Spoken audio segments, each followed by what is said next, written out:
नमस्कार, मैं मिथिलेश पांडे, डीजेपीसी, हमारे कलीग निराली। हम आप सभी सदस्यों का इस आज के ईसीजीसी के वेबिनार में हार्दिक स्वागत और अभिनंदन करते हैं।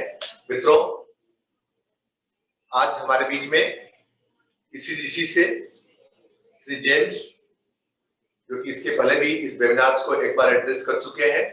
ईसीजीसी के बारे में आपको बताने की हमें आवश्यकता नहीं है, क्योंकि आप जो एक्सपोर्ट बिजनेस में है उनके लिए ईसीजीसी की क्या इंपॉर्टेंस है, क्या उपयोगिता है, वो आप भली बात समझते हैं। और जेम्स, जो कि इसमें अपनी एक्सपर्टाइज रखते हैं, अपनी संस्था के बारे में, इनके जो प्रोडक्ट है उसके बारे में, तो डिटेल्स में आपको पूरी जानकारी देंगे। मैं डीजेपीसी की तरफ से जेम्स का यहाँ पे हार्दिक स्वागत और अभिनंदन करता हूँ। I welcome mister James.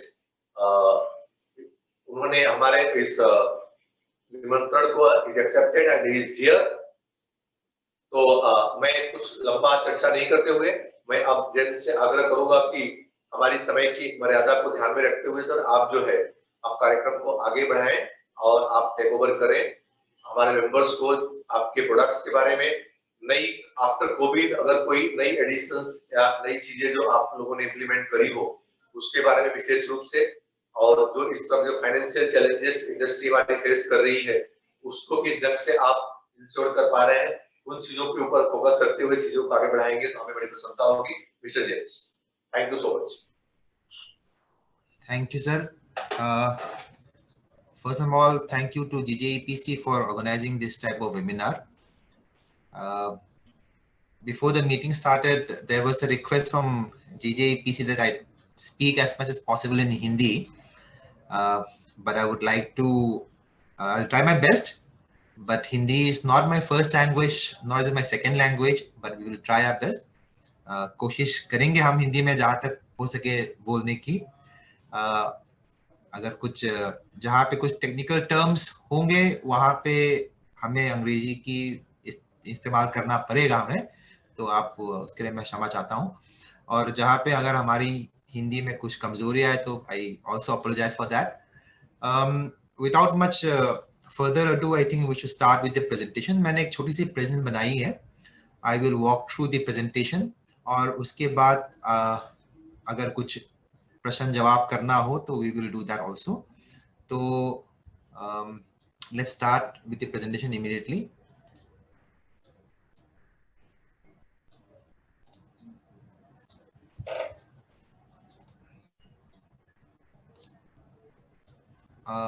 Is it visible?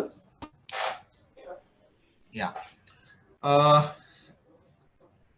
आज का प्रोग्राम का, आज का वेबिनार का एजेंडा है, इट इज बेसिकली हमारे ईसीसी के जो एक्सपोर्टर्स के लिए जो प्रोडक्ट्स और स्कीम्स जो हमारे पास हैं उनके बारे में जानकारी देंगे हम आज। और ईसीसी क्या है, क्या करती है, उसके बारे में इवन दो काफ़ी लोगों को जानकारी है, शायद हमारे आज हमारे साथ है शायद उनको पूरी बात मालूम ना हो सके। उसके लिए we will also walk through a little bit of ECC क्या है, क्या करती है. So we'll do that. So let's start with the presentation. ECC is a Government of India company. We function under the Ministry of Commerce, Government of India. We are regulated by the IRDAI, insurance का regulator है ये. We were established in 1957. तो हमें almost 60 साल के ऊपर हम इस business पे हैं. हम एक्सपोर्ट को बढ़ावा देने का जो काम है हम काफ़ी सालों से कर रहे हैं और ऑल ओवर इंडिया हमारे पास we have 5 regional offices and 60 branches. लेकिन ये जो है इस साल थोड़ी कम हो जाएगी कि हमारी जो एक्सपोर्टर्स की ज़रूरतें को देख के we are consolidating some branches, कुछ ब्रांचेस को फिर मर्ज कर रहे हैं। तो ये जो है नेक्स्ट फाइनेंशियल ईयर है कि 21-22 में थोड़ी सी कम हो जाएगी। बेसिकली ईसीसी जो है जब एस्टैब्लिश किया गया था, हमारा एम, हमारा मिशन जो है हमेशा ये रहा है कि जहाँ तक पॉसिबल है कि हम इंडिया के जो एक्सपोर्ट को जो बढ़ावा देना, उसके लिए we were made for that. उसके लिए हम ईसीसी क्या करती है कि ईसीसी बेसिकली एक्सपोर्ट इंडस्ट्री को सपोर्ट करने के लिए इंश्योरेंस या एवं जो ट्रेड रिलेटेड सर्विसेज जो है उसमें ECGC सपोर्ट करती है। उसमें पहले क्या करती है ECGC, we give credit risk cover to exporters against non payment risk of the overseas buyers या बाहर के कंट्री, यानी कि जो एक्सपोर्ट होती है, निर्यात हो रही है, उसमें जो पैसा आना है जो नहीं आता है बायर के नॉन पेमेंट की वजह से या बायर की कंट्री में कुछ गड़बड़ की वजह से पैसा नहीं आता है, उसमें ECGC उसमें हम कवर देते हैं। और इसके अलावा हम हमारे इंडियन बैंकर्स को जो एक्सपोर्टर्स को लेंड करते हैं, जो एक्सपोर्टर का नॉन पेमेंट है हमारे बैंकर्स को, उसके लिए हमारे बैंकर्स को भी हम प्रोटेक्शन देते हैं।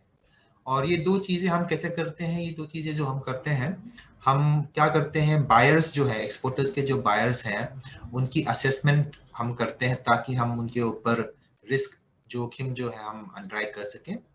और इसके अलावा हम दुनिया भर की जितनी भी कंट्रीज हैं उनके रिपोर्ट बना के उनकी असेसमेंट करते हैं हम, ये हम क्वार्टरली करते हैं, और इसके बेसिस पे हम कंट्रीज को रैंक करते हैं, और उसके ऊपर जो कंट्रीज की जो इकोनॉमिक सिचुएशन या उनकी आर्थिक सिचुएशन या उनकी जो पॉलिटिकल सिचुएशन जो है, उसके बेसिस पे हम कंट्री की रिपोर्ट और कंट्री की रैंकिंग बनाते हैं।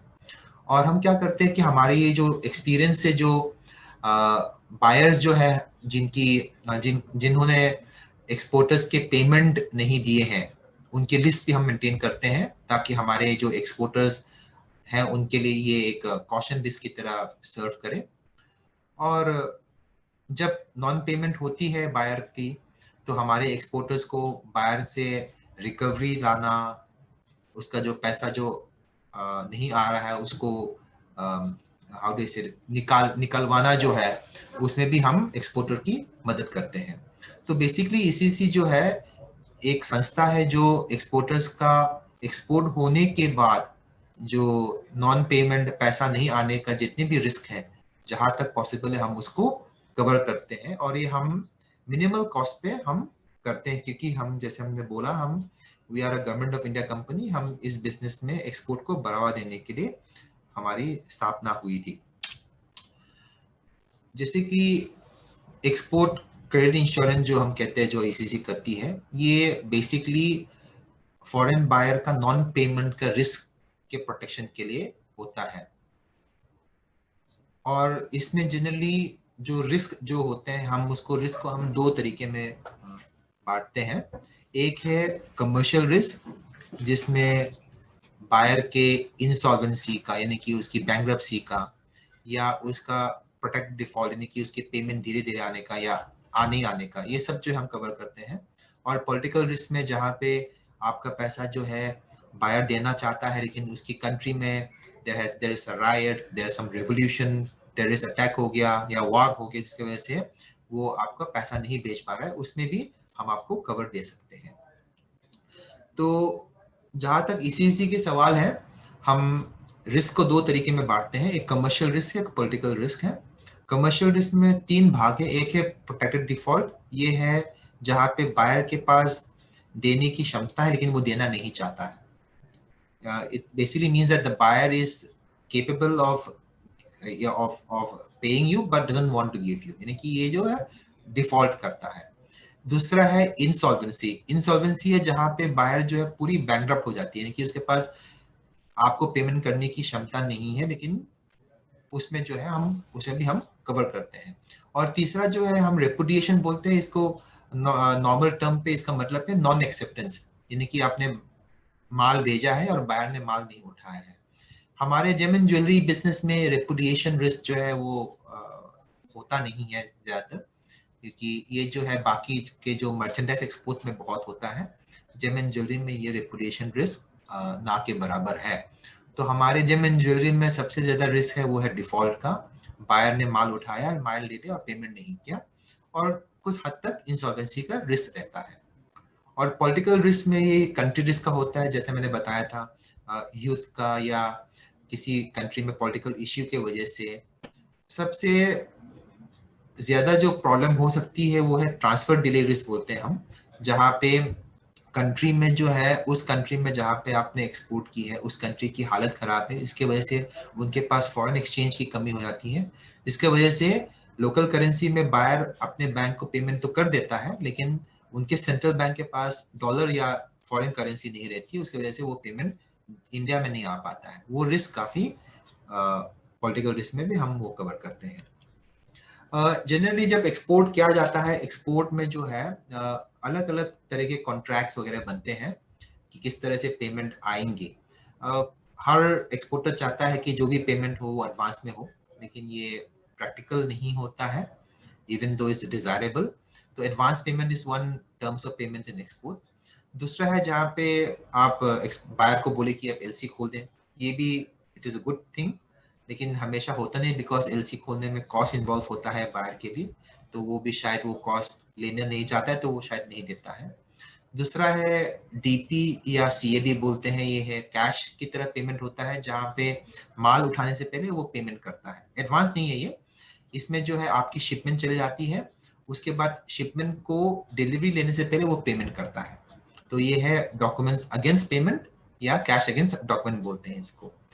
लेकिन जेम ज्वेलरी में जो मेजर जो टर्म्स ऑफ पेमेंट होता है वो है डीए या ओपन डिलीवरी, ये ओपन अकाउंट, जहाँ पे आपने माल भेजा, उन्होंने माल उठाया, उसके बाद जो आपके उनके बीच के कॉन्ट्रैक्ट के बेसिस पे 30 दिन में, 60 दिन में, 90 दिन में या 180 दिन के अंदर के बाद पेमेंट होता है। तो ये है मेजर टर्म्स ऑफ पेमेंट जो एक्सपोर्ट्स में हम देखते हैं। और इसमें हमें ध्यान रखना है कि कुछ बायर से एक्सपोर्टर्स का ये है कि वो बोलते हैं पेमेंट टर्म्स क्या है, जब पूछते हैं बोलते हैं टीटी पेमेंट। टीटी जो है बेसिकली टर्म्स ऑफ पेमेंट नहीं होता है, वो बस एक जरिया होता है पेमेंट करने का, टेलीग्राफिक ट्रांसफर। तो ये ईसीसी भी इसको टर्म्स ऑफ पेमेंट के तौर पे रिकॉग्नाइज नहीं करती है। तो टीटी जो है हमें याद रखना है कि टीटी टर्म्स ऑफ पेमेंट नहीं है, बस जरिया है पेमेंट करने का। तो इसलिए टीटी जो है पेमेंट नहीं होता है। तो टीटी जो हो रहा है वो टेलीग्राफिक ट्रांसफर हो रहा है, स्विफ्ट आज के तारीख पे सब स्विफ्ट के थ्रू होती है, बैंक टू बैंक होता है। लेकिन इसके अंडरलाइन जो पेमेंट टर्म्स है वो जो ऊपर में हमने लिखा है, advance, letter of credit, DPDA, OD, open delivery, open account, इस तरह के पेमेंट टर्म्स होते हैं। यानी कि जेम एंड ज्वेलरी में क्योंकि हम we are not dealing with goods, सामान जो है हमारा जो है वो भारी भरकम इन की वॉल्यूम बड़ा नहीं होता है, लेकिन वैल्यू हाई होती है। तो जहां तक है वो नॉर्मली एयर शिपमेंट के थ्रू जाती है।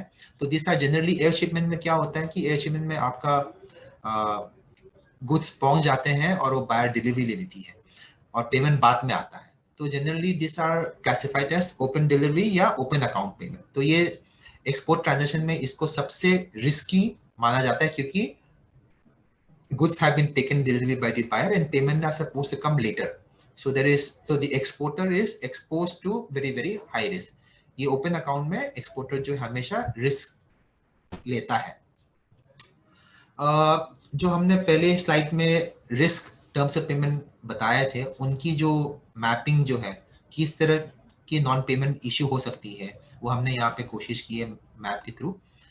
डीपी में जनरली क्योंकि पेमेंट होना है माल उठाने से पहले, तो उसमें रिस्क रहता है कि बायर माल को ही रिजेक्ट कर दे या बायर जो है माल उठाने से पहले इंसॉल्वेंट हो जाए। डीए में ये दोनों के अलावा उसका है कि माल उठाने के बाद वो पेमेंट ना करे या कुछ आधा पेमेंट करे या पेमेंट डिले करे। ओपन डिलीवरी में ये सब होता है, लेकिन सबसे बड़ा रिस्क है कि वो बिना पेमेंट डिलीवरी लेके पेमेंट ना करे, इसका बहुत बड़ा रिस्क रहता है। तो this are the risk which are basically inherent in certain terms of payment. जैसे हमने बताया था ECC जो है we have been doing this business for many years.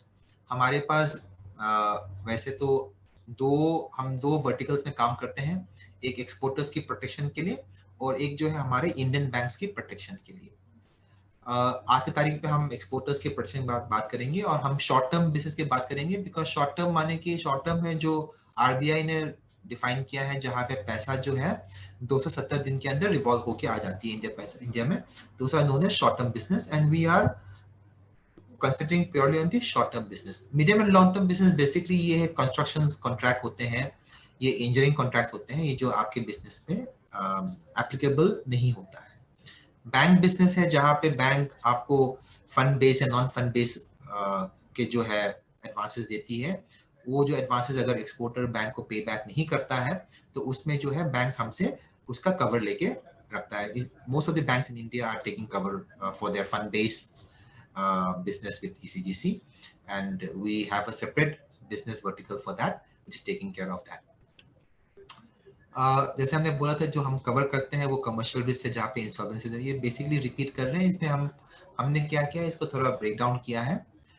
Default का जो हमने बताया था, ये फेलियर ऑफ द बायर है, जो आपके कॉन्ट्रैक्ट के बेसिस में पेमेंट देना है उसको एक पर्टिकुलर तारीख तक, और उस तारीख में वो जो पेमेंट नहीं करता है तो उसमें जो है वो डिफॉल्ट के अंदर आता है। रेपुडिएशन है, जहाँ पे आपने माल भेजा है और बायर ने माल उठाने से, माल एक्सेप्ट करने से मना किया है, और जो है आपको पेमेंट नहीं आ रहा है। लेकिन इस सिचुएशन में हमेशा माल जो है हमेशा आपके हाथ में ही रहता है, क्योंकि बायर ने माल लिया ही नहीं है। लेकिन जेम एंड ज्वेलरी में ये बहुत रेयर केसेस होता है। Political risk we have already discussed. I will not. This is basically a detailed version of that. ये था जो हमने रिस्क कवर कर रहे थे, और ये है जो हम रिस्क कवर नहीं करते हैं। इसमें आपके जेम एंड ज्वेलरी में एक बहुत इंपॉर्टेंट बात है कि आपको वो बायर के साथ dispute with the buyer, commercial terms या क्वालिटी में जो है वो हम कवर नहीं करते। अगर आपके बायर में आपने कॉन्ट्रैक्ट एग्रीमेंट साइन की है, उस एग्रीमेंट पे अगर आप दोनों के बीच में कुछ डिस्प्यूट हो गया तो उसके वजह से जो नॉन पेमेंट होती है वो हम कवर नहीं कर पाएंगे। और दूसरा जो है एक्सचेंज रेट फ्लक्चुएशन, ये हम कवर नहीं करेंगे। अगर आपको एक्सचेंज रेट फ्लक्चुएशन करना है तो आपको अपने बैंक के थ्रू उसकी हेजिंग वगैरह जो है आपको करवानी पड़ेगी, ये इसी के कवर में नहीं होगा। और ऑब्वियसली अगर आपके कॉन्ट्रैक्ट के टर्म्स को आपने माना नहीं, आप बायर ने बोला आपको कि मुझे इस तारीख तक आपको माल पहुंचवाना है मेरे पास, और आपने उस तारीख के बाद माल पहुंचवाया, और बायर ने बोला I can not sell the goods, और पेमेंट नहीं करता है, उसमें जो है ईसीसी का कवर नहीं रहेगा। जैसे हमने पहले बोला था कि ईसीसी जो रिस्क कवर करती है उसके लिए हम क्या करते हैं, we underwrite both the buyer as well as the country.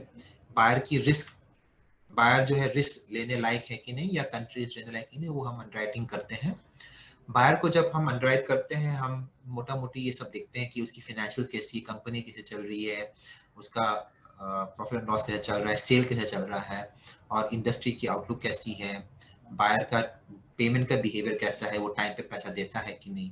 और लास्टली सबसे इम्पोर्टेंट जो हमारे लिए है वो है हमारी खुद की एक्सपीरियंस, कि ये बायर जो है हमारे किसी एक्सपोर्टर के साथ नॉन पेमेंट का इशू इसका कुछ पहले चल रहा था कि नहीं, ये सब जो है हम देख के, इसके ऊपर ये सब करने के बाद हम बायर का जो है हम रिस्क डिसाइड करते हैं और इसको क्वांटिफाई करते हैं, एंड वी डिसाइड, फिर हम डिसाइड करते हैं कि ये बायर जो है इस बात के ऊपर ईसीसी कितना रिस्क लेगी। वो जो हम करते हैं by way of fixing a limit, तो हम बायर के ऊपर लिमिट फिक्स करते हैं। अगर आपको कवर कराना है बायर का, आप बताएंगे कि ये मेरा बायर है, फिर ईसीसी उस बायर के ऊपर रिपोर्ट बनाएगी, और अगर रिपोर्ट ठीक रही तो ईसीसी बताएगी आपको कि ये बायर के ऊपर मैं इतने वैल्यू का मैं आपको लिमिट देने के लिए तैयार हूँ, तो उसके बेसिस पे आपको कवर मिल जाती है। और कंट्री रिस्क तो हमने पहले बता ही दिया था।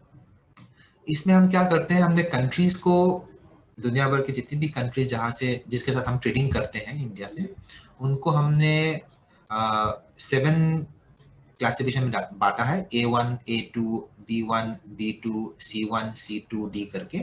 A1 माने कि जो जिसका कंट्री का रिस्क सबसे कम है, जैसे कि यूरोपियन कंट्रीज हो गए, अमेरिका हो गया, ये A1 में हो जाएंगे। फिर उसके बाद जैसे जैसे कंट्री की हालत खराब होती रहती है तो वो जो रिस्क रहती है वो जाके उनका रैंकिंग जो है D तक भी जाता है। और इसके अलावा हम क्या करते हैं, हम पूरे कंट्रीज को 2 बड़े बड़े ग्रुप में बांटते हैं। ए है जो है, एक ग्रुप है सबसे बड़ा जो हम कहते हैं ओपन कवर कंट्रीज, यानी कि इन कंट्रीज में जितने भी बायर्स हैं ये कंट्री जो है हम कवर करेंगे, और बायर का जो रेटिंग के बेसिस पे हम कवर करेंगे। और कुछ कुछ कंट्रीज हैं जो हम बोलते हैं कि हम इनके ऊपर काफी कवरेज जो है हम ओपन नहीं देंगे, केस टू केस बेसिस पे देंगे, यानी कि we call them restricted cover countries, यानी कि हम उनके ऊपर कवर जो है हम रेस्ट्रिक्ट करते हैं। उसमें कुछ 14 कंट्रीज है ग्रुप 1 पे, और ग्रुप 2 पे 8 कंट्रीज, ये जो है इराक, लेबनान, यमन, अभी फिलहाल में ये म्यांमार। तो जहाँ पे कंट्री में टर्बुलेंस और पॉलिटिकल और टर्मोल ज्यादा है, वहाँ पे जो है हम, क्योंकि हमें मालूम है कि वहाँ पे बिजनेस भी नहीं हो रही है, तो वहाँ पे जो है हम कवर जो है केस टू केस बेसिस पे कवर करते हैं, ओपन कवर नहीं देते हैं। Coming to specific gem and jewelleries sector के लिए, हमारे पास वैसे ईसीसी के पास पॉलिसी बिजनेस में एक्सपोर्टर्स के लिए बहुत से प्रोडक्ट्स हैं, लेकिन आज जो है हम उन्हीं प्रोडक्ट्स की बात करेंगे जो हमारे जेमिन ज्वेलरीज एक्सपोर्टर्स के लिए है। Means you can take this products, because हमारे बाकी प्रोडक्ट जो है आपकी कमोडिटी के लिए एप्लीकेबल नहीं है। सबसे पहले जो है हमारा जो प्रोडक्ट है, एक है हमारा प्रोडक्ट है होल टर्नओवर पॉलिसी बोलते हैं इसको। ये हमारा स्टैंडर्ड प्रोडक्ट है। ये स्टैंडर्ड प्रोडक्ट है। इसमें आपके टर्नओवर के बेसिस पे you will be you can either take a small exporter policy, या you can take a shipment comprehensive risk policy, और you can take a turnover policy. ये आपके टर्नओवर के ऊपर डिपेंड करता है। अगर आप जो है 5 करोड़ के नीचे का टर्नओवर है आपका, तो स्मॉल एक्सपोर्टर पॉलिसी आपके लिए अच्छा रहेगा। अगर आपका 5 करोड़ के ऊपर टर्नओवर है तो आपके लिए शिपमेंट कॉम्प्रिहेंसिव रिस्क रहेगा। और जहां पे भी आपको बिजनेस के बेसिस पे, टर्नओवर के बेसिस पे अगर आपका ईसीसी का प्रीमियम जो है 20 लाख के ऊपर होता है, तो उसमें हम आपको ईटीपी देते हैं। इनका फीचर्स हम बाद में आगे में देखेंगे। और इसके अगर आपको, लेकिन इन 3 पॉलिसी का खासियत क्या है कि इसमें जो है आपको पिक एंड चूज अलाउड नहीं है। You will have to take a whole turnover policy only, यानी कि आपकी पूरी बिजनेस, आपकी पूरी बायर्स, आपकी पूरी कंट्री, सबको आपको हमें ऑफर करना होगा। उसके ऊपर जहां जहां पे हमारे ये जो अंडरराइटिंग के बेसिस पे हम जिन बायर पे लिमिट फिक्स नहीं कर पाते, या जिन कंट्री जो हमारे कवर पे नहीं है, वो उनको छोड़ के आपको सब पे आपको कवर लेना होगा और आपको उनके ऊपर प्रीमियम देना पड़ेगा। जनरली हम स्पेसिफिक बायर्स, सेलेक्ट बायर्स पे चुन के, आप बोलेंगे आपके पास 10 बायर हैं, आप बोलेंगे कि मुझे सिर्फ एक बायर पे मुझे कवर चाहिए, ये जनरली हम अलाउ नहीं करते आपके कमोडिटी के लिए, क्योंकि जेमिन ज्वेलरी में हमारे ईसीसी को भी एक्सपीरियंस काफ़ी ठीक नहीं रहा कि हमने काफ़ी क्लेम पे किए हैं। तो इसके लिए as of now we are not allowing, we don't encourage, हम एनकरेज नहीं करते कि स्पेसिफिक बायर पे कवर देना है। लेकिन अगर आपको ज़रूरत है कि नहीं मुझे सिर्फ स्पेसिफिक बायर को ही कवर करवाना है, तो उसमें हम कवर दे सकते हैं, लेकिन उसमें हमारी कवरेज जो है पर बायर 25 लाख के ऊपर हम नहीं देते हैं। ये कवर जो है अलग से आपको, ये जो एक्सपोजर बेस्ड पॉलिसीज या उसमें बायर वाइज पॉलिसी बोल के उसमें हम अलग से आपको देंगे, लेकिन इसमें 25 लाख के ऊपर हम कवर नहीं देता है। सी बेसिकली द आइडिया ये है कि हम चाहते हैं कि एक्सपोर्टर्स जो है अपनी पूरी रिस्क जो है ईसीसी को दे, ताकि ईसीसी के लिए भी हम लोगों का जो रिस्क का स्प्रेड जो है, हमें अच्छा बिजनेस भी मिले और रिस्की बिजनेस दोनों हमें मिले, ताकि हमारा स्प्रेड भी अच्छा रहे और एक्सपोर्टर्स के लिए भी पूरा जो बिजनेस जो है वो कवर करें। और अगर आपका टर्नओवर काफी अच्छा खासा है, तो उसमें आपके लिए specially for gem and jewellery customers के लिए we have a multi buyer exposure policy, MBP बोलते हैं उसको। उसके लिए हम लोगों का जो है हमारे पास एक प्रोडक्ट है, ये हम बाद में विल डील विद दैट। इसमें एक चीज ध्यान रखना है आपको, जेमिन ज्वेलरी एक्सपोर्टर्स जो डायमंड पे करते हैं, they can choose to exclude the diamond exports and cover only jewelry exports under the whole turnover policies as discussed above. ये है एक small snapshot comparison features, risk क्या कवर करते हैं जेमिन ज्वेलरीज के लिए। ये हमारी पॉलिसीज कवरेज जो है नॉर्मली 12 महीने की है। 12 महीने के बाद ये रिन्यू करने का ऑप्शन रहता है। और स्मॉल एक्सपोर्टर पॉलिसी जो हमारी एसईपी है, जिनके 5 करोड़ के नीचे टर्नओवर है, उनके लिए हमारा कवर परसेंटेज है, कमर्शियल रिस्क के लिए 95% तक हम कवर करते हैं। कि अगर आपका 100 रुपए का लॉस है तो हम 95 रुपीज तक का कवरेज देते हैं। पॉलिटिकल रिस्क पे हम 100 पे 100% कवर दे सकते हैं स्मॉल एक्सपोर्टर पॉलिसी के लिए। और एससीआर और ईटीपी में 90% का कवरेज मिलता है। ईटीपी का खास, ईटीपी और एससीआर में कोई अंतर नहीं है, सिर्फ ये है कि ईटीपी में जो है आपकी कमिटमेंट 20 लाख की प्रीमियम की है, और इसमें क्या है कि आपको अपफ्रंट हम आपको डिस्काउंट देते हैं, otherwise they are both the same. और इन तीनों पॉलिसी में अगर आपका एक पॉलिसी ईयर 12 महीने के अंदर अगर क्लेम नहीं आया, तो अगले साल रिन्यूअल पे आपको प्रीमियम पे आपको नो क्लेम बोनस 5% मिलता रहेगा, और ये जाता है अप टू 50% तक it can go up. ETP में it can go up to 60% because आपको टर्नओवर डिस्काउंट के साथ लेके 7% तक डिस्काउंट आ सकता है।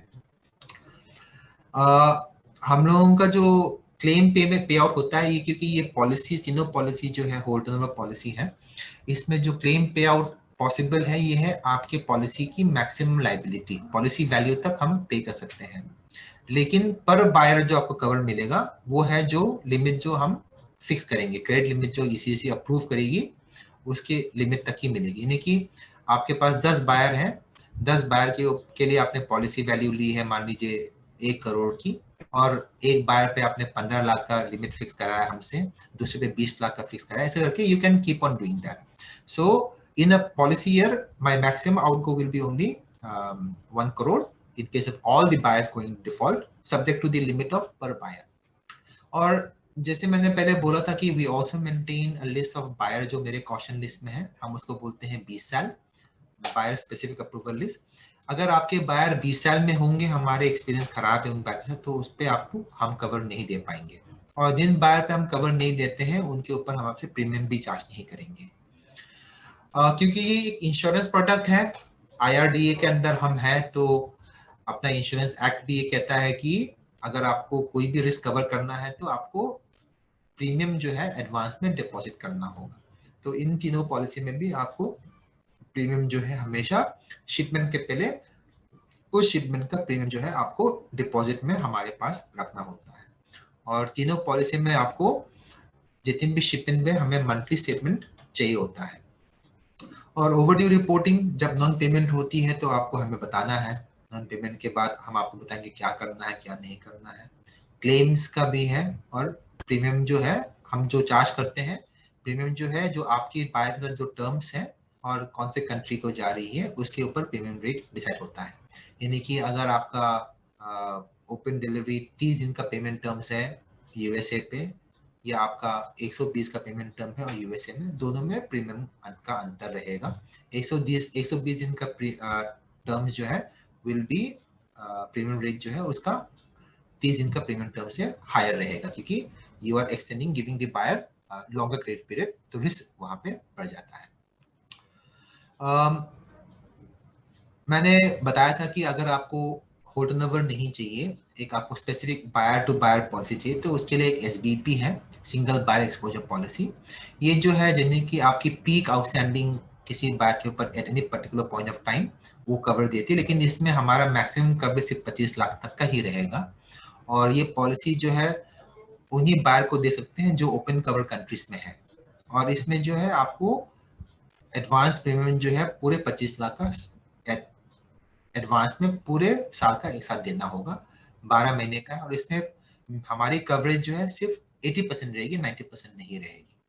प्रीमियम रेट थोड़ा हाई है इसका। A1 कंट्रीज के बायर्स के लिए इट इज 1.35%, A2 कंट्रीज के लिए 1.80, A2 माने कि आपके दुबई वगैरह A2 में आ जाएंगे, A1 में आपके US वगैरह आ जाएंगे। तो ये है just give you an indication. मैंने ये हमारे MVP है, ये लास्ट में देखेंगे, ये MVP GJD ये है जेम एंड ज्वेलरीज के लिए। ये जो है ये पॉलिसी उन्हीं एक्सपोर्टर्स के लिए है जिनकी इंश्योरेबल एक्सपोर्ट जो है कम से कम 20 करोड़ और अबव के लिए है। इसमें जो है इसमें इसकी खासियत क्या है कि ये जो है इसमें आपको लिमिट फिक्स नहीं करानी पड़ती हमारे पास इसमें जो है, लेकिन कवरेज जो है थोड़ा कम है। 70% का बेस कवरेज है, देखिए 70% of the loss we will cover. और हांगकांग और UAE के बायर के लिए हम सिर्फ 60% कवर करेंगे। और इसमें जो है मेरा मैक्सिमम जो पे आउट पॉसिबल है वो 2 करोड़ और 50 करोड़ के बीच में फिक्स किया जाएगी आपके इंश्योरेबल एक्सपोर्ट्स के बेसिस पे। आपकी जो टर्नओवर है उसके बेसिस पे हम 2 करोड़ से 50 करोड़ तक का ही हम कवर देंगे, 50 करोड़ के ऊपर हम कवर नहीं देंगे। इसका मैक्सिमम कवरेज 50 करोड़ है, मिनिमम कवरेज इसका 2 करोड़ होगा। और इसमें जो है जितने भी आपका जो पॉलिसी वैल्यू है जिसको हम AL कहते हैं, उसमें 5% ऑफ AL जो है आपको पर बायर पे ऑटोमेटिक कवर मिल जाएगा। और अगर आपको 10% तक का कवर चाहिए उस बायर पे, आपको उसके लिए हमसे लिमिट फिक्स करा के अप्रूवल लेना पड़ेगा। This product is meant only for gem and jewelry customers. This is a detailed version of the detailed definition of that. ये product ये MVP GJD जो है ये पॉलिसी का जो proposal form है, it has to come through your council, यानी कि GJPC के थ्रू ही आना है और उनको रिकमेंड करना है। और GJPC will have to give us information on the exporter and details. एक prescribed format है, वो हम GJPC को देते हैं, वो आपके proposal को recommend करके हमें देती है। और इसमें जो है आपका 3 साल का bad debt जो है आपके 3 साल का एक्सपोर्ट टर्नओवर का 10% के नीचे होना चाहिए, नहीं तो ये पॉलिसी हम आपको ऑफर नहीं कर पाएंगे। और इस पॉलिसी में obviously associate buyer, sister concern के शिपमेंट को कंसाइनमेंट एक्सपोर्ट, मर्चेंटिंग ट्रेड और रेपुटेशन रिस्क पे कवर नहीं हो, यानी कि आपने you have sent the goods, the buyer has not taken the goods, that risk will not be covered under this policy. And lastly very important is कि ये जो मेरे कॉशन लिस्ट में जितनी भी जो बायर्स हैं, ये जो है इनके ऊपर कुछ भी कवर नहीं मिलेगा। और ये जो कॉशन लिस्ट जो है आपको चेक करना है, इसके लिए हम आपको एक्सेस देते हैं। अगर आपने पॉलिसी ली हमसे तो हम उसका जो है आपको इंटरनेट पे एक्सेस देंगे online, you can check it before you make the shipment. अगर वो बायर मेरे कॉशन लिस्ट में है तो अगर आप शिपमेंट करते हो तो हमारा कोई कवर नहीं होगा in case of non payment. Policy period वैसे 12 महीने का है, 70% का बेस कवर है जैसे मैंने बोला, लेकिन यूए हांगकांग के लिए 60% है। और इसमें जो है आपका जो पॉलिसी वैल्यू है उसका 50% तक का ही आपको मैक्सिमम क्लेम अलाउड है। और इसका प्रीमियम रेट है 3.25% ऑफ द पॉलिसी वैल्यू, बाकी तो वो सेम है। आप लोगों को जिसने ये पॉलिसी दी है उनको हम एक लॉगिन फैसिलिटी देंगे 20 साल को चेक करने के लिए, फॉर्म्स वगैरह मिलेंगे इसको। और हर क्वार्टरली हमें एक स्टेटमेंट चाहिए होता कि आपने उस क्वार्टर में कितना शिपमेंट किया है। This is the basic of the policy features. तो ये थे हमारे प्रोडक्ट्स जो जीजीडी के लिए हैं। In case of non payment क्या करोगे आप? आपने शिपमेंट किया, पॉलिसी ली ईसीजी से और बायर ने पेमेंट नहीं किया टाइम पे, तो क्या करना है? तो उसमें बहुत से ऑप्शंस अवेलेबल है हमारे पास। एक जो है जहां तक पॉसिबल है हम चाहेंगे कि लॉस जो है हम जहां तक उसको मिनिमाइज करने का एक प्रयास होना चाहिए। There should be attempt to minimise the loss. First thing is that कि अगर आपने बायर को क्रेडिट पे माल सेल किया है, बेचा है और ड्यू डेट पे आपका पेमेंट नहीं आ रहा है, तो you can always approach ECC for extending the due date. अगर बायर की तरफ से रिक्वेस्ट आया है, यानी कि आपने 90 दिन का टाइम दिया, बायर बोल रहा है कि आप मार्केट ठंडा है, मैं इसको I am not able to sell the goods, मुझे और 2 महीने का टाइम दीजिए, तो then you can come to us and से कि बायर ने ये रिक्वेस्ट किया है ईसीसी दे दे, तो हम आपको कवर दे देंगे। तो इसमें क्या आता है कि वो आपका ड्यू डेट जो एक्सटेंड हो जाएगा और आपको अनदर जैसे बायर ने रिक्वेस्ट किया वैसे हम दे देंगे। अगर ये सब करने के बावजूद अगर बायर जो है पेमेंट नहीं कर रहा है तो आपको जो है ईसीसी को रिपोर्ट करना पड़ेगा 15th ऑफ एवरी मंथ। हर महीने के 15 तारीख तक आपको रिपोर्ट करना है जितनी भी पेमेंट जो है कम से कम 30 दिन तक अनपेड रहे ड्यू डेट के बाद। You have to inform us ऐसे कि ये मेरे पेमेंट जो है ड्यू डेट के बाद 30 दिन तक कम से कम जो है अनपेड रहे, और ये आपको हमेशा 15 तारीख तक रिपोर्ट करनी है। और as the moment you report a non payment to ECGC and a particular buyer, आपको फर्दर शिपमेंट करना हम अलाउ नहीं करेंगे, जो क्योंकि वो पेमेंट पे डिफॉल्ट कर चुका है।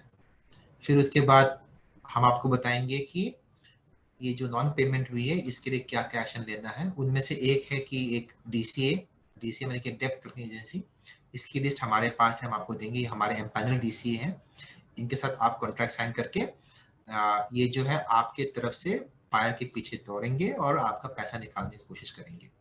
और ये डीसीए जो है they work on the principle of success fee only. अगर वो पैसा निकाल पाएंगे तभी आपको चार्ज करेंगे, अगर नहीं निकाल पाएंगे तो आपको कुछ चार्ज नहीं होगा। और अगर वो पैसा निकाल पाते हैं तो डीसीए का जो एक्सपेंसेस है वो आप इसी से क्लेम कर सकते हैं। तो ये है बहुत बढ़िया चीज़ है। एक है कि आपने पॉलिसी ली, आपकी शिपमेंट कवर हुई है, शिपमेंट कवर होने के बाद रिकवरी का भी हम आपके साथ आपको सजेस्ट करेंगे। वो अगर रिकवरी हो पाता है तो रिकवरी हुआ तो वेरी गुड, अगर नहीं हुआ तो we will pay the claim, और अगर रिकवरी हुआ तो रिकवरी के एक्सपेंसेस भी ईसीसी देगी। अगर ये बायर नॉन पेमेंट कर रहा है because of insolvency, then in that case आपको इंसॉल्वेंसी का एडमिनिस्ट्रेटर के साथ अपना डिक्रेटर के साथ अपना केस फाइल करना है, अपना डेब्ट करना है। और किसी भी हालत में ड्यू डेट के 360 दिन, एक साल नहीं, हाँ 360 दिन के अंदर आपको क्लेम फाइल करना है। यानी कि आपके ओवरड्यू होने के बाद you have a time of रफली around a year to pursue recovery action, to pursue negotiation with the buyer, etc., etc. But no later than 3 days you have to file a claim, otherwise your claim will become time barred and will not be payable. तो आपको claim file करना है इसमें, लेकिन आपको चिंता नहीं करनी, ईसीएससी आपको गाइड करेगी इसके लिए। तो maximum time limit for filing claim is 360 days and एक फॉर्मेट है, उसी फॉर्मेट में आपको क्लेम फाइल करना होता है। क्लेम के टाइम पे कुछ बेसिक डॉक्यूमेंट्स है जो हमें चाहिए क्लेम प्रोसेस करने के लिए, वो ये है, एक कॉन्ट्रैक्ट या ऑर्डर की कॉपी चाहिए हमें, इनवॉइस चाहिए, commercial invoice, bill of leading या एयरवे बिल जो आपका जाता है, और अगर आपके डॉक्यूमेंट्स बैंकिंग चैनल के थ्रू रूट हुई है वो होनी है, वैसे अनिवार्य है।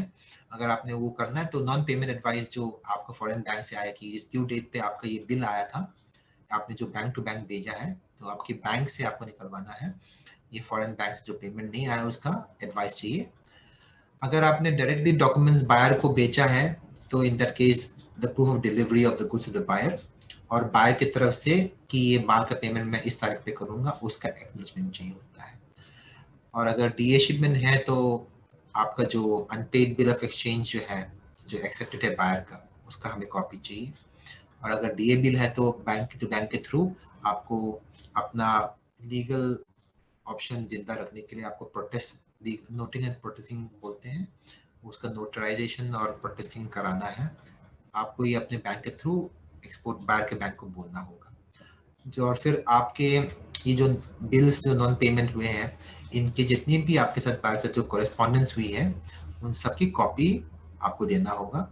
और रिकवरी जो डीसीए हमने बोला था, डीसीए के एंगेजमेंट के साथ उसके साथ क्या एक्शन हुआ उसका रिकवरी, और बैंक जिसने आपके बिल्स हैंडल किए हैं उनको ये सब डॉक्यूमेंट्स आपको सर्टिफाई करना है, जैसे कि आपके कॉन्ट्रैक्ट हो गए, इनवॉइस हो गई, बीएल हो गए। और इसमें एक चीज मैं I forgot one thing here, इसमें शिपिंग बिल जो है वो भी हमें चाहिए होता है, एक्सपोर्टर कॉपी। तो ये सब चीजें हैं जो डॉक्यूमेंट्स है, अगर आप ये देंगे तो आपका क्लेम जो है हम प्रोसेस कर सकते हैं। रिकवरी के लिए क्या है कि एक्सपोर्टर को जो है, अगर हम क्लेम देते हैं एक्सपोर्टर को, उसके बाद भी आपको रिकवरी एक्टिविटी चालू रखना है। और कैसे करेंगे आप, जो डेब्ट कलेक्शन एजेंट जो आपने साइन किया था जब आपने नॉन पेमेंट रिपोर्ट की थी, उसके थ्रू चलता रहेगा। और अगर कोई रिकवरी आ पाता है तो उसमें जो है क्लेम के बाद अगर रिकवरी आती है तो रिकवरी जो आती है वो वापस आपको ईसीसी को शेयर करना होगा उसी प्रोपोर्शन में जिसमें हमने आपको क्लेम पे किया। एससीआर ईटीपी में आपको 90% का क्लेम मिलता है, एसबीपी में 80% का मिलता है, एमबीपी में 70 या 60 का मिलेगा। तो उसी प्रोपोर्शन में जो हमने आपको क्लेम पे किया, उसी प्रोपोर्शन में आपका रिकवरी जो भी आता है आपको ईसीसी को वापस करना होगा। एंड जो आपका डीसीए का एक्सपेंस है वो आप इसी से क्लेम कर सकते हैं। जनरली हमने देखा है कि जब एक्सपोर्टर हमसे पॉलिसी लेता है तो उसमें कुछ कुछ छूट हो जाता है उनसे। तो this are the common lapses जो पॉलिसी होल्डर्स कमिट, जिसकी वजह से उनकी क्लेम जो है कभी कभी करना पड़ता है, even though we don't like to reject claim, but if they don't follow this, these are some basic lapses which happens because of which we are forced to reject claim. जैसे कि advance payment नहीं दिया, आपको premium deposit में रखना होता है, आपने एडवांस पेमेंट नहीं दिया, तो इसमें IRDA is very very clear, insurance act is very clear, जहाँ पे एडवांस पेमेंट नहीं है तो उसमें क्लेम नहीं मिलता है क्योंकि कवरेज नहीं होता है। आपने शिपमेंट आपको डिक्लेयर करना था, 15 तारीख तक आपने डिक्लेयर नहीं किया, आपने शिपमेंट करने से पहले ईसीसी का वेबसाइट चेक नहीं किया कि बायर मेरा कॉशन लिस्ट में था कि नहीं, कॉशन लिस्ट में था, आपने चेक नहीं किया, आपने शिपमेंट कर दिया, फिर पेमेंट नहीं आया, आपने नॉन पेमेंट रिपोर्ट करने में देरी कर दी, वो सब जो है, और आपने जो है जब आपके पहले के शिपमेंट जो है ड्यू डेट पे पेमेंट नहीं आया, उसके बावजूद भी आपने और शिपमेंट्स कर दिए, आपके लॉस और बढ़ा दिया, तो ऑल दिस थिंग्स जो है इसमें क्लेम जो है मना हो जाता है। और अगर आपको बायर को एक्सटेंशन करना हो या माल को वापस लाना हो या किसी और को बेचना हो, तो इसमें आपको हमारा प्रायर अप्रूवल लेना पड़ता है, वो आपने नहीं लिया। और सबसे क्रिटिकल है लॉसमेंट ऑफ क्लेम, आपको 307 दिन का टाइम दिया जाता है ड्यू डेट के बाद, उसके बावजूद भी अगर क्लेम लॉस नहीं करते हो तो क्लेम टाइम पर होके हमको रिजेक्ट करना पड़ता है। और लास्टली जो है ये तो this is a solvable issue. लेकिन क्या होता है कि जो लिस्ट ऑफ डॉक्यूमेंट्स जो हमने दिखाया था, ये डॉक्यूमेंट्स के लिस्ट जो है आने में काफी टाइम लगाते थे एक्सपोर्टर। इनके बिना हम आपके क्लेम प्रोसेस नहीं कर पाते हैं और हमें क्लेम जो है फिलहाल रिजेक्ट करना पड़ता है। जैसे आपका डॉक्यूमेंट्स रेडी आ जाएंगे हम फिर क्लेम खोल देते हैं। So that was a small presentation. This is our address. We are sitting at Large Exporter branch here in Nariman Point, Dalamal House. हमारा branch, we have a branch in Bandra, आपके जो BKC में हमारा branch है, और बाकी location India में भी हमारे ब्रांचेस है. You can approach any one of us. Depending on where you are, this is our email ID, these are our phone numbers. You can always reach out to us. और जो हमने products बताई है आज, उनके बारे में अगर आपको और डिटेल्स चाहिए तो हमारी वेबसाइट www.ecc.in पे जाके you can always check it out. With that, I'll end my presentation. I am open to questions now. Thank you so much.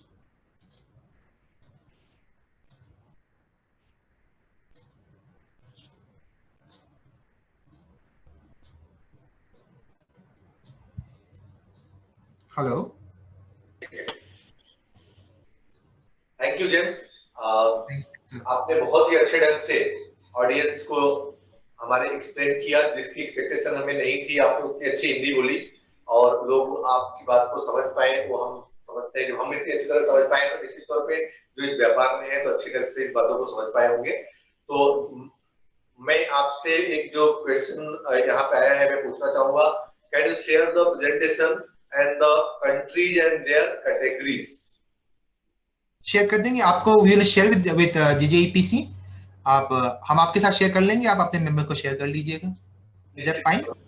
और जो उनके दूसरा क्वेश्चन है categories and their countries and their categories, वो share कर देंगे ये, लेकिन हम क्वार्टरली अपडेट करते हैं, ये हमारे वेबसाइट में भी अवेलेबल है वैसे. तो मैं ऑडियंस को बता रहा हूँ कि आप लोग जो भी यहाँ पे जुड़े हैं अपने ईमेल आईडी शेयर कर दीजिए। मैं जो है आपको निश्चित तौर पे प्रेजेंटेशन इमीडिएटली इसके बाद में कल तक आपके पास प्रेजेंटेशन पहुंच जाएंगे।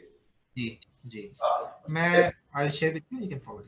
हाँ जी, एक क्वेश्चन ये था कि बॉम्बे ऑफिस का एड्रेसेस आपने लोगों से शेयर किया है, लेकिन हमारे एक्सपोर्टर्स अक्रॉस द कंट्री से यहाँ जुड़े, कलकत्ता है, दिल्ली है और भी रीजन्स है, तो वहाँ के भी डिटेल्स अगर हमें मिल जाए तो हम अपने मेंबर्स को शेयर कर सकते हैं। हमारा सर्विस नेटवर्क जो है that is available on our website. If you go to www.ec.in, वहाँ पे हमारे जितने भी ऑफिसेस हैं सबका एड्रेस वहाँ पे मिल जाएगा आप लोगों को. इसमें एक क्वेश्चन था, तो स्पेसिफिक बायर के लिए आपने कॉलेज 25 लाख से कम की बात कही थी जी. तो आप जैसे जेम एंड ज्वेलरी सेक्टर आप समझ सकते हैं कि हाई वैल्यू चीज है, तो आप इस सेक्टर स्पेसिफिक कुछ इस तरह की पॉलिसी नहीं होनी चाहिए जो हमारे सेक्टर्स को ध्यान में रख करके की गई हो? Yes, this is true. That is why we prefer, हम चाहेंगे कि instead of taking a specific cover, आप अपना पूरा बिजनेस हमें दें, क्योंकि इसमें जो है ये एक्सपोर्टर्स के लिए, एक्सपोर्टर के हित में भी है, क्योंकि वो हर बायर को हम चेक करेंगे उनका, ताकि उनका जो है before shipment they will have to take our approval and पूरे जितने भी उनकी बायर्स है उनके ऊपर लिमिट फिक्स करानी है हमसे. तो अगर हम लिमिट फिक्स कराते वक्त अगर हमें कुछ एडवर्स इंफॉर्मेशन मिल जाता है then we will tell the exporter कि ये बायर पे जो है ये ठीक नहीं है. और इसमें जो है सी ECC का benefit is not only for the claim के पहले ही एक्सपोर्टर को जानकारी मिल जाएगी कि ये बायर जिसके साथ मैं निगोशिएट कर रहा हूं, ये ECC कह रहा है कि ये बायर के ऊपर ये कवर नहीं दे पा रही है क्योंकि इस वजह से. तो ये जो है एक्सपोर्टर के लिए बहुत इंपॉर्टेंट मार्केटिंग इंफॉर्मेशन हो जाती है. That is why we want them to take the hold on policy and apply for limit at the negotiation stage only, क्योंकि once the goods have gone, losses happened, you know, even though you get a claim, oh, there's a time consuming thing. The idea is to minimize and avoid risk where possible. तो हम ये चाहेंगे कि वो policy ले और limit के लिए अप्लाई करें और हम उनको बताएंगे कि लिमिट हम दे पाएंगे कि नहीं और क्यों नहीं दे पाएंगे. Then the exporter can take a informed decision as to how to do business. Okay, great. James, exactly इस प्रोसेस में कितना समय लग जाता होगा? सी सर, देखिए हमारे पास वैसे डेटाबेस 5 लाख बायर के ऊपर का डेटाबेस है. उसमें जेम एंड ज्वेलरी का कितना है एग्जैक्टली नहीं मालूम, लेकिन हमारे पास जो रेगुलर बायर्स है उनकी तो इंफॉर्मेशन है हमारे पास। और दूसरी बात ये है कि पैंडेमिक की वजह से हमारा रिपोर्ट और एनालिसिस में थोड़ा टाइम लग रहा है हमें। अदरवाइज जनरली 15 आज की तारीख पे हम लोग 15 वर्किंग डेज का टाइम लगा रहे हैं। 15 वर्किंग डेज का टाइम लगा रहे हैं, अराउंड वो इतना लग ही जाता है। इसलिए हम कह रहे हैं कि निगोशिएशन स्टेज पे ही आप हमसे अब हमें अप्रोच कर ले, यानी कि अगर आपका माल बन गया है, आपको कल शिपमेंट करना है, अगर आप आज आते हो तो हमारे लिए थोड़ी मुश्किल हो जाती है, अनलेस वो बायर पहले से ही मेरे रिकॉर्ड में हो। अगर वो बायर मेरे रिकॉर्ड में है तो कोई प्रॉब्लम नहीं है। अगर मेरे रिकॉर्ड में नहीं है और मुझे रिपोर्ट बुलवानी है, मंगवानी है, तो उसमें मुझे टाइम लगता है। और आज आज के टाइम पे हर कंट्री पे हमें थोड़ा डिले हो रहा है। This is a fact of the world we live in right now. Writing क्योंकि पैराडामिक की वजह से सिचुएशंस है। एक और क्वेश्चन है यहाँ पे, is there any policy which covers a single shipment? Sorry sir, single shipment? जी सर एक्चुअली अभी आपके सेक्टर के लिए हमारे पास ये प्रोडक्ट नहीं है। हमारे पास सिंगल बायर का एक प्रोडक्ट है जो हमने बताया था आपको, तो वही आपको लेना पड़ेगा अगर आपको सिर्फ वो बायर या सिंगल शिपमेंट बोलो या सिंगल बायर बोले।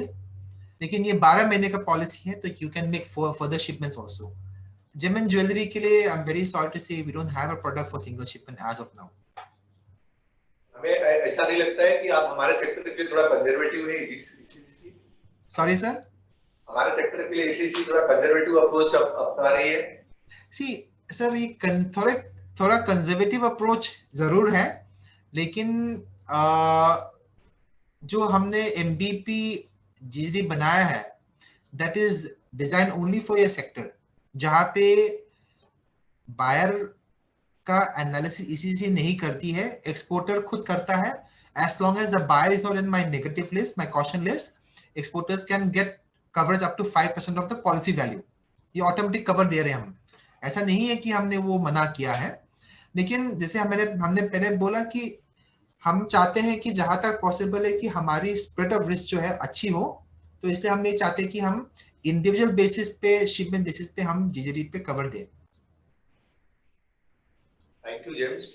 एग्जैक्टली इतने क्वेश्चंस हमारे पास में आए थे जो हमने आपसे अभी किए, और ऑडियंस से मेरा रिक्वेस्ट है अगर आपके कोई और भी प्रश्न है तो आप कर सकते हैं, नहीं तो मिस्टर जेम्स ने आपसे अपना कॉन्टेक्ट डिटेल्स और ईमेल बाकी जहाँ पे भी आप कनेक्ट हो सके एड्रेसेस शेयर किया है।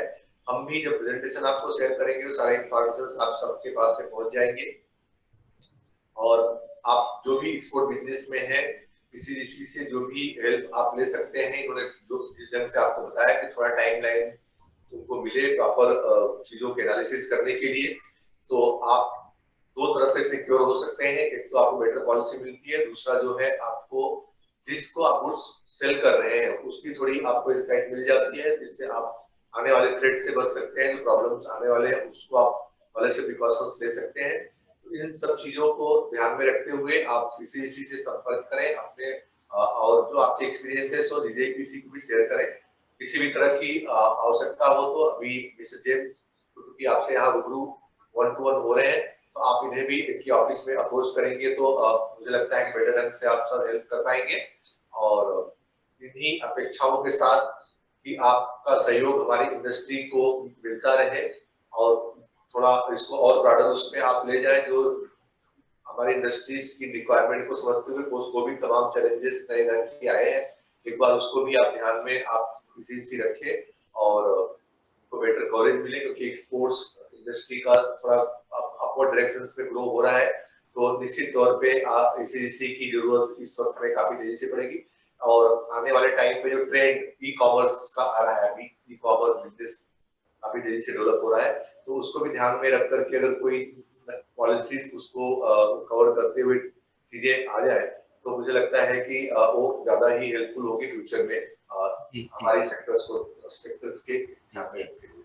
तो मैं एक बार फिर से जो ऑडियंस में हमारे जेमेन ज्वेलरी के मेंबर्स जुड़े हैं, आप सबका मैं अभिनंदन और स्वागत करते हुए, मैं आज के जो हमारे मुख्य इस वक्ता थे श्री जेम्स, मैं आपका बहुत बहुत धन्यवाद देना चाहूंगा और मैं चाहूंगा कि आपका सहयोग इसी तरह से हमारे ट्रेडर्स को प्लस हमें मिलता रहे और इन्हीं शब्दों के साथ मैं मिथिलेश पांडे अपने कलीग के साथ आप सबसे विदा लेते हैं। Thank you so much. Thank you.